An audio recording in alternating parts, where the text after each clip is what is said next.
चरवाहे का। पहले ऐसा हुआ करता था कि सबकी गायें जैसे चराए तो सब लोग अन्न आदि जो है उसके घर भिजवा देते थे और गायें छोड़ देते थे। वो ग्वाला ही कहा जाता था।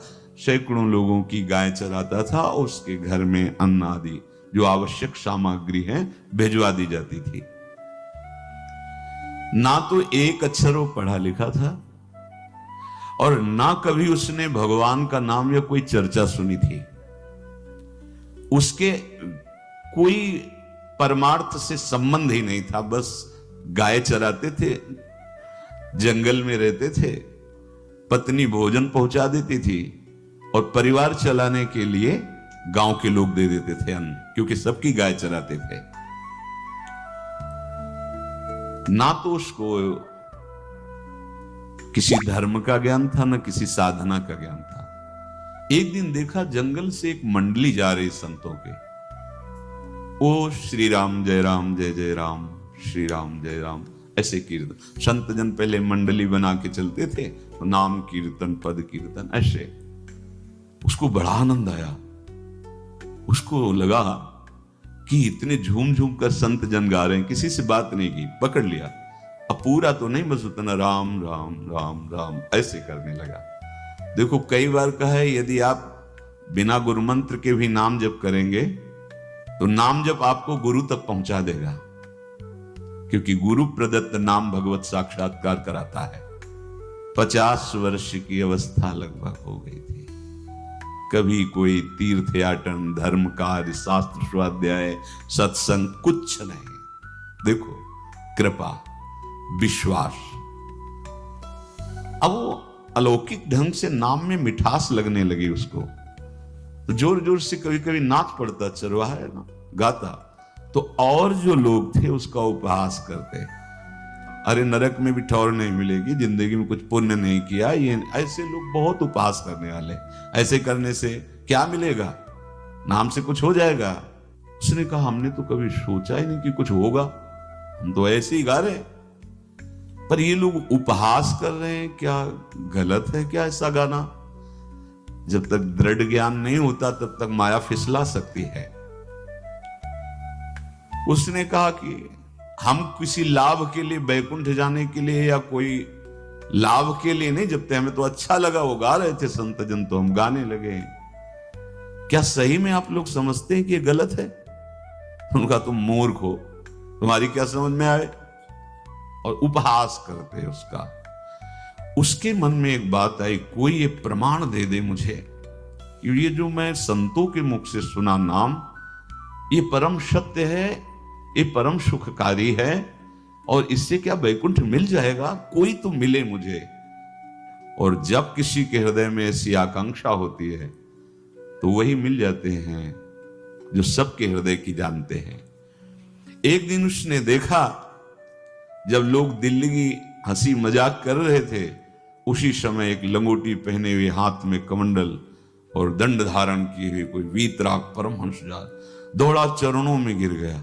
महाराज महाराज, बस एक बात आप बता दीजिए, जो हम राम राम कह रहे हैं, ये लोग उपहास करते हैं, क्या इससे हमारा कल्याण हो जाएगा, बैकुंठ मिल जाएगा?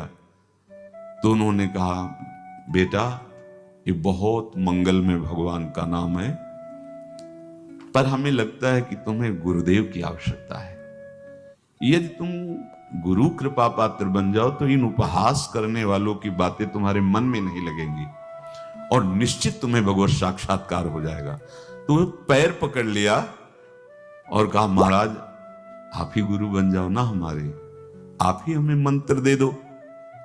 तो उन्होंने कहा हम तो तीर्थ यात्रा में हैं, ऐसा हम नहीं कर सकते, पर यदि तुम भगवान से प्रार्थना करोगे तो तुम्हारे कल्याण के लिए सदगुरु प्राप्त हो जाएगा।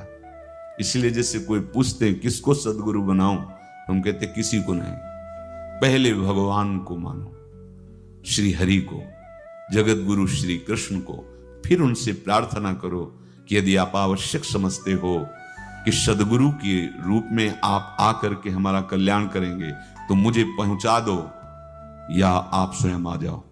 मैं नहीं खोज कर पाऊंगा, मेरी वो दृष्टि नहीं है कि मैं किसी महापुरुष को पहचान सकूं।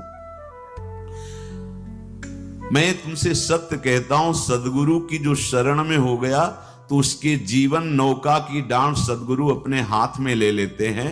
फिर उसको कोई भय, कोई उपहास, कोई लज्जा नहीं सताती। वो सुख पूर्वक इस दुखद अपार संसार समुद्र से पार हो जाता है। पर बेटा तेरे ऊपर भगवान की बड़ी कृपा है, क्योंकि तू संतों को मानता है।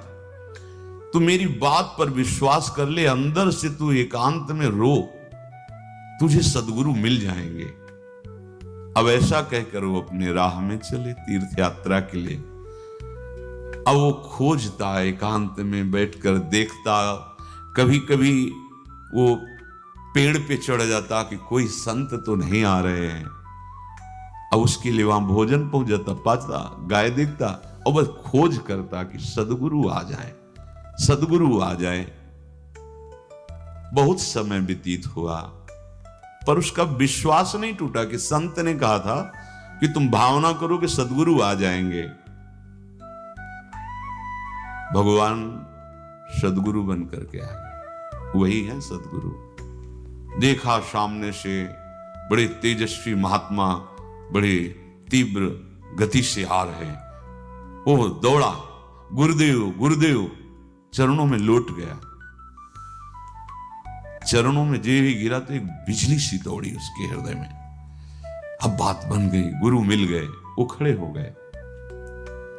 देखते ही सात्विक भाव उत्पन्न हो रहा है, आंसू निकलने लगे। देखते ही मन में आया कि जो संत कह रहे थे सदगुरु मिल जाएंगे, यही हमारे सदगुरु हैं।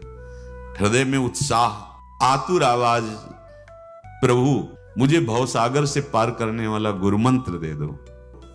ऐसे थोड़ी दीक्षा दी जाती कि गली चलते दी जाए, दूंगा।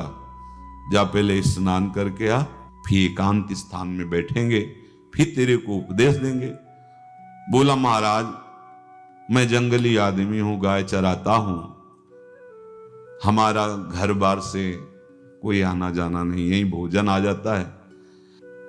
संत ने कहा अच्छा स्नान करो। स्नान करके आए, एक पेड़ के नीचे, भाई मैं तुझे कुछ नियम दूंगा, कुछ शर्त। तो अब महाराज गंवार आदमी है, ना हम आपका कोई नियम पालन कर पाएंगे, ना कोई व्रत पालन कर पाएंगे, ना कोई साधना कर पाएंगे। आप देख लो हमारी हालत, 50 साल का हूं, पढ़ा लिखा बिल्कुल नहीं, कोई धर्म कर्म नहीं जानता, गाय चराता हूं। मुझसे बहुत बातें नहीं सदेंगी, अगर एक कोई बात बता दो तो प्रण करता हूं जिंदगी में प्राण त्याग सकता हूं, पर एक बात कोई, एक नियम कोई दे दो। हमें बहुत नियम तो नहीं समझ में आएंगे, एक कोई बात बता दो कि ऐसा कर लेना और मंत्र जपना, तो हम प्राण त्याग सकते, पर आपकी आज्ञा उल्लंघन, पर बहुत हम बातें नहीं मान पाएंगे क्योंकि हमारे इतना ज्ञान नहीं है। गोपाल के वचन सुन करके बहुत प्रसन्न